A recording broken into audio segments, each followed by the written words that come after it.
Muy, pero muy bienvenidos a todos aquellos que hoy aquí están en la Iglesia Jesús 100% Vida, en la ciudad autónoma de Buenos Aires, en la República Argentina, y también bienvenidos a todos los que están a través de las redes sociales en diferentes continentes, diferentes países, diferentes ciudades. Qué bueno que podemos estar en un mismo espíritu y recibir palabra de parte de Dios. Así que bendecimos la vida de los que están aquí, bendecimos la vida también de aquellos que nos siguen a través de la computadora, de la televisión o el celular o donde usted pueda estar recibiendo esta palabra. En el día de hoy yo quiero compartir una palabra de enseñanza para la iglesia.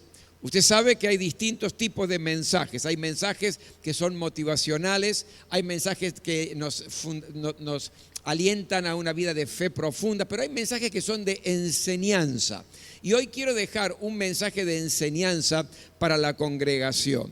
¿Por qué? Porque la vida cristiana es una constante de aprender, es de aprendizaje, de verdades, de principios, de valores que Dios ha establecido para bendecir a sus hijos. El Señor nos dio su palabra, ¿verdad? Pero la palabra, además de tener el plan de salvación, el proyecto y el plan de salvación para nuestras vidas a través de Jesús, también tiene principios y verdades que tenemos que aprender a desarrollar si queremos vivir una vida abundante, una vida que valga la pena ser vivida.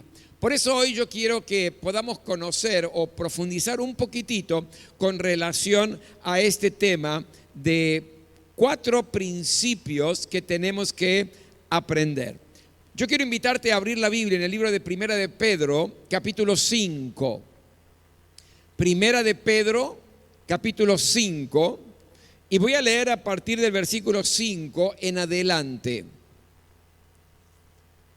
Primera de Pedro, capítulo 5, del versículo 5 en adelante. Hay una riqueza enorme en este pasaje, pero solamente yo quiero destacar algunas verdades, algunos principios muy importantes para usted y para mí. Dice así la palabra de Dios, Primera de Pedro 5, del versículo 5 en adelante. Asimismo, jóvenes, sométanse a los ancianos. Revístanse todos de humildad en su trato mutuo, porque Dios se opone a los orgullosos, pero da gracia a los humildes. Humíllense pues bajo la poderosa mano de Dios, para que Él los exalte a su debido tiempo. Depositen en Él toda ansiedad, porque Él cuida de ustedes. Practiquen el dominio propio y manténganse alerta. Su enemigo, el diablo, ronda como león rugiente buscando a quien devorar. Resístanlo manteniéndose firmes en la fe, sabiendo que sus hermanos en todo el mundo están soportando la misma clase de sufrimientos. Y después de que ustedes hayan sufrido un poco de tiempo, Dios mismo, el Dios de toda gracia, que los llamó a su gloria eterna en Cristo, los restaurará y los hará fuertes, firmes y estables. A Él sea el poder por los siglos de los siglos. Amén. Gracias, Señor, por esta palabra. Y te rogamos, Señor, que de la simple lectura esta palabra puede estar obrando en nuestra vida en el poder de tu Santo Espíritu. Háblanos, Señor, porque queremos aprender a vivir una vida cristiana poderosa. Queremos aprender a disfrutar la vida y vivirla plena y abundantemente. Por eso en esta hora queremos depender de tu Espíritu. Señor, en el nombre de Jesús, danos un corazón tierno, tierra fértil para que la semilla sea sembrada y que pueda producir mucho fruto. Te damos la gloria, la honra y el honor. A ti, solamente a ti, en el nombre de Jesús. Amén. Mis queridos, hemos sido llamados por Dios para vivir vidas de victoria. No hemos sido llamados para vivir vidas miserables. Dios no nos escogió, no pagó un precio con Jesús en la cruz del Calvario para que usted y yo vivamos vidas mediocres, sino que el sacrificio de Jesucristo en la cruz del Calvario y el plan y el proyecto de Dios, si se desarrolla plenamente en tu vida y en mi vida, tenemos que vivir vidas abundantes, vidas que valgan la pena ser vividas.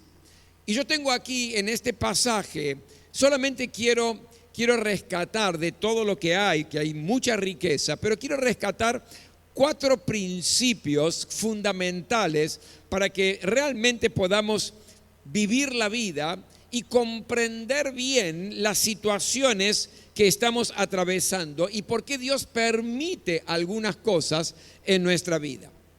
¿Cuál es el primer principio que quiero sembrar en tu vida? El primer principio es que la humildad tiene premio. Voy a repetir esto. La humildad tiene premio. Hemos leído en el versículo 6, humíllense pues bajo la poderosa mano de Dios para que Él los exalte a su debido tiempo. Esto que estoy diciendo parece que es una incoherencia o es algo anacrónico para los tiempos de hoy. ¿Por qué? Porque en la sociedad donde nos movemos, en la sociedad donde vivimos, en la sociedad donde estamos sumergidos, la humildad es considerada como una debilidad. Cuando una persona es humilde parece que no tiene fortaleza, como que no va para adelante, que no es osado, que es una persona débil. Y quizás es porque se desconoce el verdadero sentido o el verdadero significado de lo que es la humildad. La humildad, mi querido, no es un sentido de autodesprecio. Ay, yo no valgo nada. Eso no es humildad. Tampoco es un sentido de bajeza. Yo soy el peor de todos. Pareciera que está reflejando humildad porque dice o cree que es el peor de todos, pero eso no es humildad. Tampoco es autodegradación. Yo no sirvo para nada, soy una persona inútil. Eso no te hace humilde. Y muchas veces asociamos en la sociedad de hoy a la humildad con la pobreza económica. Vemos una persona que es pobre económicamente hablando, ¿y qué es lo que viene a nuestra mente o a nuestros labios? Es una persona humilde. Y no tiene nada que ver, porque puede ser una persona pobre económicamente y ser una persona soberbia y orgullosa, que de hecho también los conozco. Es decir, la humildad no está asociado a nuestro estatus económico. Entonces, pastor, ¿qué es la humildad? La verdadera humildad es ser consciente de que soy finito, es ser consciente que soy una persona que tiene límites y tengo que aprender a depender de Dios, de estar bajo la poderosa mano del Señor, que yo no lo sé todo, que yo no lo puedo todo, que tengo mis propias limitaciones, entonces necesito al Señor, dependo del Señor. ¿Qué es lo contrario a la humildad? Es el orgullo, es la soberbia. En una oportunidad había un papá con un hijo que estaban caminando en el campo por una huella. Y de pronto, mientras dan una vuelta allí, y de pronto el papá le dice al hijo, aparte de el cantar de los pájaros en este campo, ¿qué más podés escuchar? Entonces el hijo agudizó un poco su oído y dijo, estoy escuchando una carreta que está andando. Entonces el papá le dijo, muy bien, tenés razón. Lo que estás escuchando es una carreta que está vacía. Entonces el hijo se sorprende y le pregunta al padre, pero ¿cómo sabes que está vacía? Porque no la estás viendo. Sí, le dijo el hijo, está vacía porque una carreta mientras más vacía está, más ruido hace. Y yo creo que vivimos un tiempo donde vemos personas que hacen mucho ruido, hablan demasiado de sí mismos. interrumpen conversaciones de todos, son totalmente inoportunos, presumen de lo que tienen y de lo que no tienen, son prepotentes, hacen que los otros se sientan menos cuando están en su presencia, es decir, carretas vacías que hacen mucho ruido, porque mientras la carreta sea más vacía, más ruido hace. La humildad consiste en callar las virtudes que uno tiene para que los otros descubran esas virtudes. ¿Cuántos me están entendiendo? Digan amén. Porque en realidad nadie está tan vacío como aquel que está lleno de sí mismo, que necesita hablar de sí mismo, que necesita imponerse. Eso es orgullo y soberbia. Y Dios condena el orgullo y la soberbia. ¿Qué nos dice la palabra de Dios en el versículo 5 del mismo pasaje? Porque Dios se opone a los orgullosos, pero da gracia a los humildes. Proverbios 3:34. El Señor se burla de los burlones o de los soberbios o de los altaneros, pero muestra su favor a los humildes. La soberbia, según la palabra de Dios, trae consecuencias negativas a la vida. La altivez trae consecuencias nocivas a la vida. En Proverbios capítulo 16, versículo 18 dice: al orgullo le sigue la destrucción y a la altanería le sigue el fracaso. No puede salir nada bueno del orgullo, no puede haber ninguna consecuencia positiva de la altanería.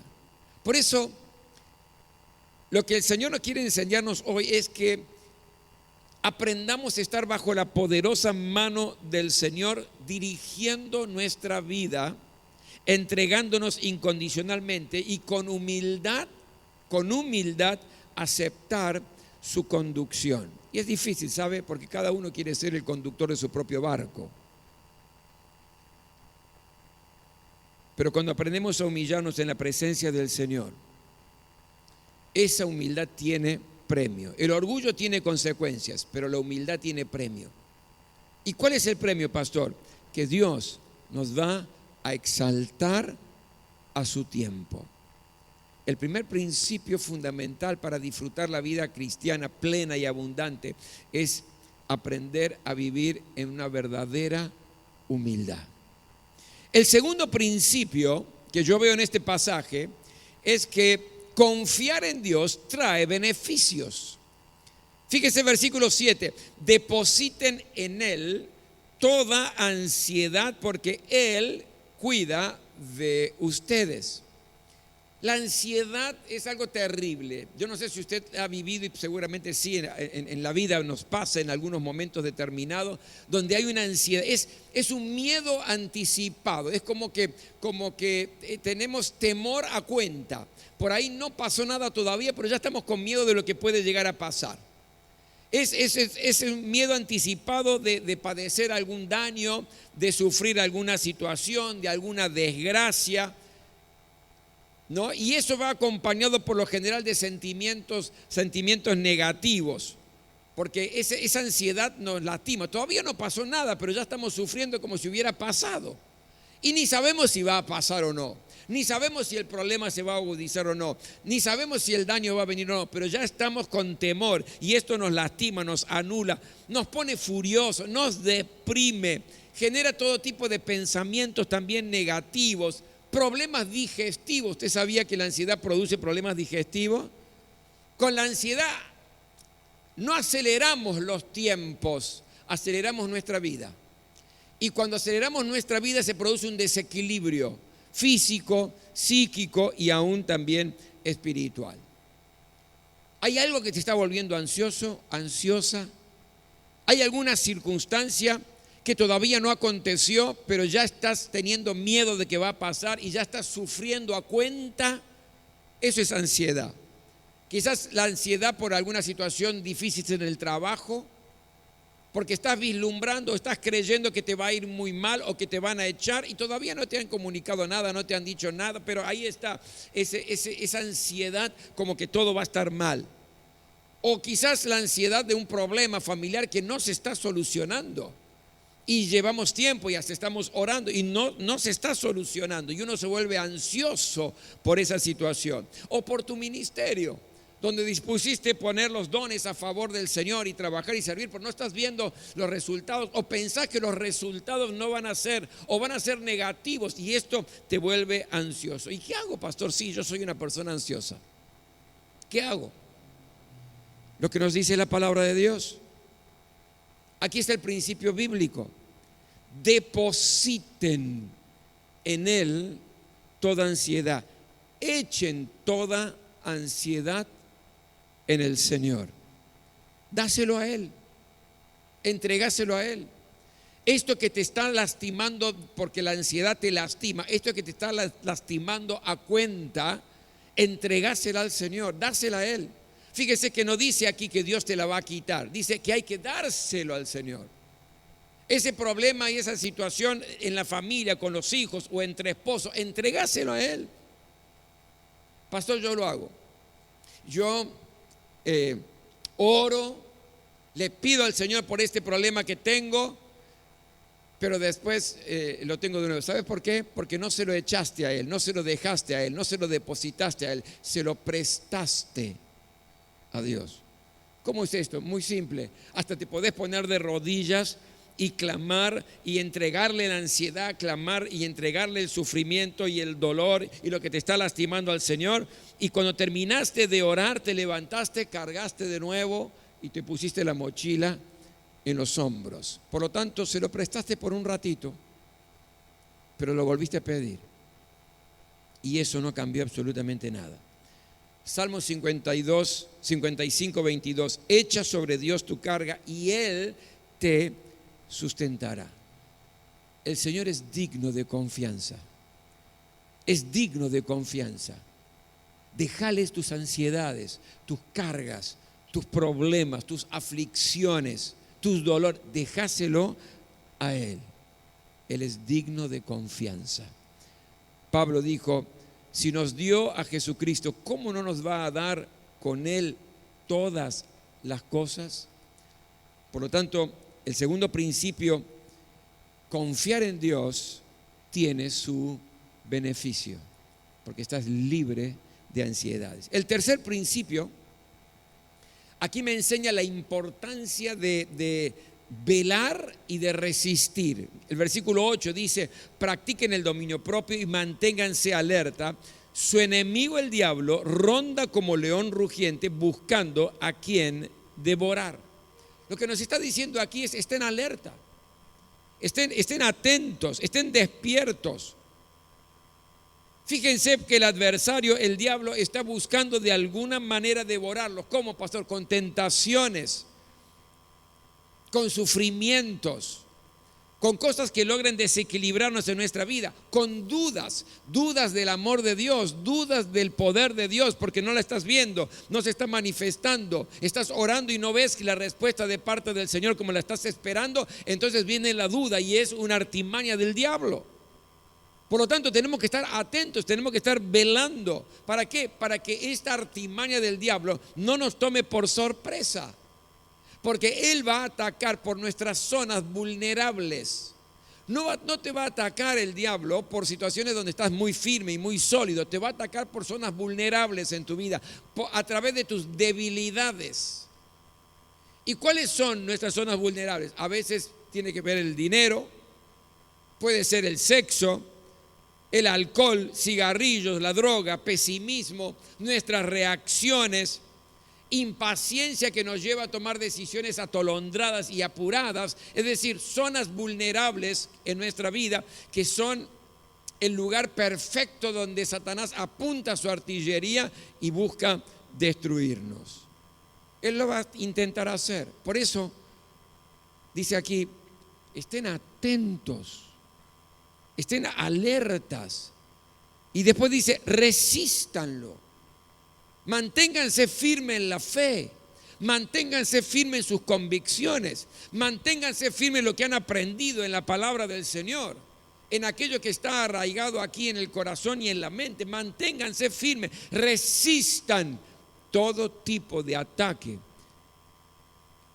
que este león rugiente buscando a quien devorar, quiere hacer en tu vida. Entonces, qué importante es estar alertas, qué importante es velar, qué importante es darse cuenta cuáles son nuestras zonas vulnerables, las más débiles, porque por allí va a intentar el diablo destruir tu vida. Pero tenemos la respuesta. ¿Qué hacemos? Resistilo manteniéndote firme en la fe. Y el cuarto principio son las ventajas que tiene el sufrimiento. ¿Cómo, pastor? Sí, el sufrimiento tiene algunas ventajas. Mira lo que dice el versículo 10. Y después de que ustedes hayan sufrido un poco de tiempo, quiere decir que el sufrimiento tiene fecha de vencimiento. Decirle que está a tu lado, el sufrimiento tiene fecha de vencimiento. Después que hayas sufrido un poco de tiempo, Dios mismo, escuche esto, Dios mismo, el Dios de toda gracia que los llamó a su gloria eterna en Cristo, los restaurará y los hará fuertes, firmes y estables. ¿Qué significa esto? Que significa que como cristianos podemos pasar por momentos de sufrimiento.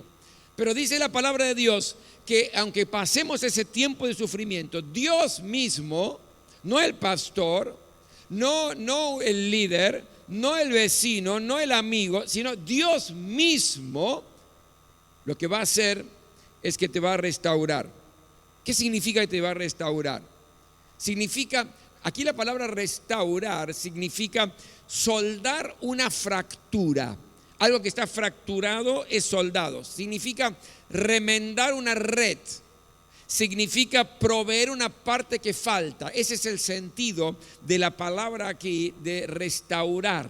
Cuando dice que Dios mismo nos va a restaurar, la idea es esta. Va a soldar una fractura, va a remendar las redes o proveer la parte que falta. Y el sufrimiento en nuestra vida por un problema, una adversidad, puede ser un canal que Dios pueda usar para darte lo que te falta, para restaurar algo que está quebrado en tu vida interior, para remendar redes que por allí se escapan cosas en nuestra vida. Por eso dice, Él los va a restaurar. A veces el sufrimiento, cuando Dios restaura, nos va dando cosas que nos falta, como paciencia, como comprensión, como un sentido de empatía, inclusive amor. Lo primero que Dios hace cuando uno está atravesando por sufrimientos, cualquiera sea el sufrimiento, lo que le está causando dolor, tristeza, angustia, sepa que Dios está listo para restaurar. Dios está listo para agregar cosas que te están faltando. Pero dice además, los fortalecerá. No solamente los va a restaurar, los fortalecerá. Es decir, te va a llenar de fuerza. Usted sabe que el viento puede generar dos cosas. O apaga una llama o la aviva, ¿verdad? El viento puede apagar la llama, pero aquellos que nos gusta hacer asado sabemos que a veces al carbón que se está apagando hay que hacerle viento, ¿verdad? ¿Y qué hace? Enciende nuevamente la llama para que resplandezca con más fuerzas. Y muchas veces descubrimos cosas que ni pensábamos que somos capaces de hacer cuando estamos pasando un momento de sufrimiento. ¿Por qué?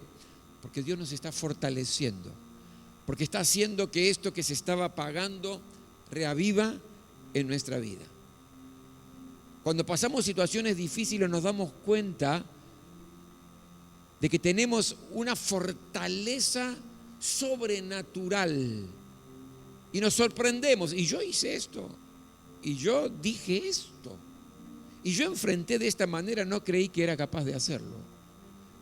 Esa es la fortaleza del Señor. Pero ¿qué más hace? Afirmará, dice, afirmará. Después que hayas sufrido un poco de tiempo, Dios mismo te afirmará. A ser tan sólido como el granito significa esta palabra afirmará. Porque también el sufrimiento puede generar dos cosas.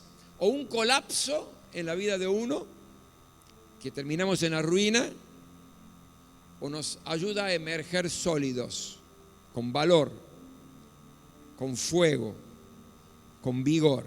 Es como un atleta, ¿verdad? El atleta se entrena y eso es un sufrimiento.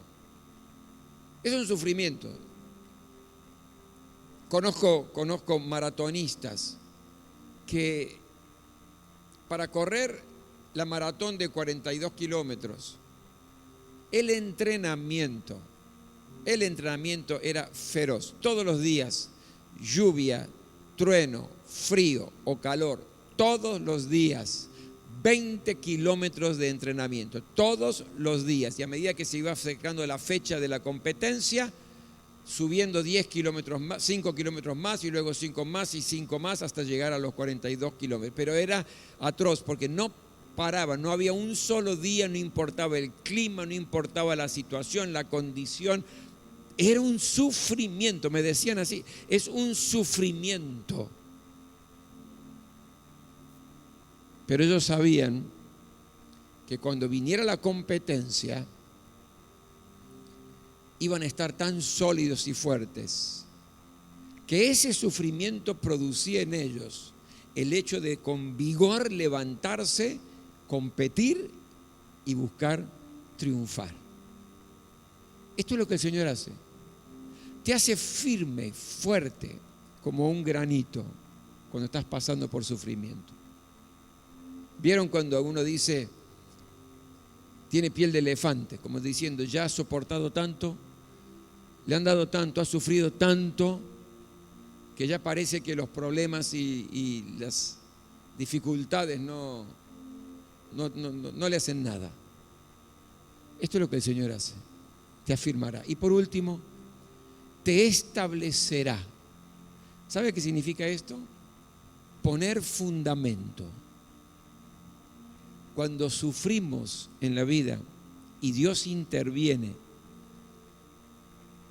Él nos establece, nos ayuda a crecer, nos ayuda a madurar, a poner los fundamentos sólidos, a darnos cuenta qué cosas en la vida son decoración, que antes le dábamos tanta importancia y en realidad cosas efímeras, sin valor, y hasta por ahí nos hemos peleado por esas cosas.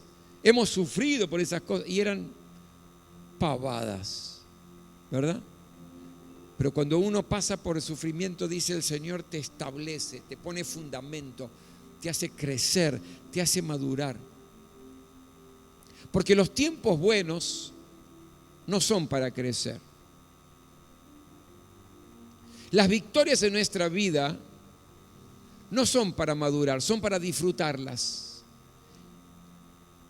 Y tengamos muchas victorias, tengamos muchos triunfos y disfrutemos plenamente. Pero el sufrimiento es lo que nos hace crecer y madurar. Las personas más maduras que yo conozco, con las cuales me encanta compartir y hablar, son personas que han pasado por momentos duros, difíciles y por sufrimiento. ¿Por qué? Porque el Señor los establecerá y pondrá fundamento. 4 principios para la vida, si queremos disfrutar plenamente. Sé humilde, porque la humildad tiene premio. Deja toda ansiedad en el Señor, confiando plenamente en Él. Velá por áreas vulnerables en tu vida, porque por allí va a ser el ataque del diablo, y resistilo, manteniéndote firme en la fe. Y entendé que no todo es negativo en el sufrimiento, porque para un hijo de Dios el sufrimiento desemboca en una gran bendición.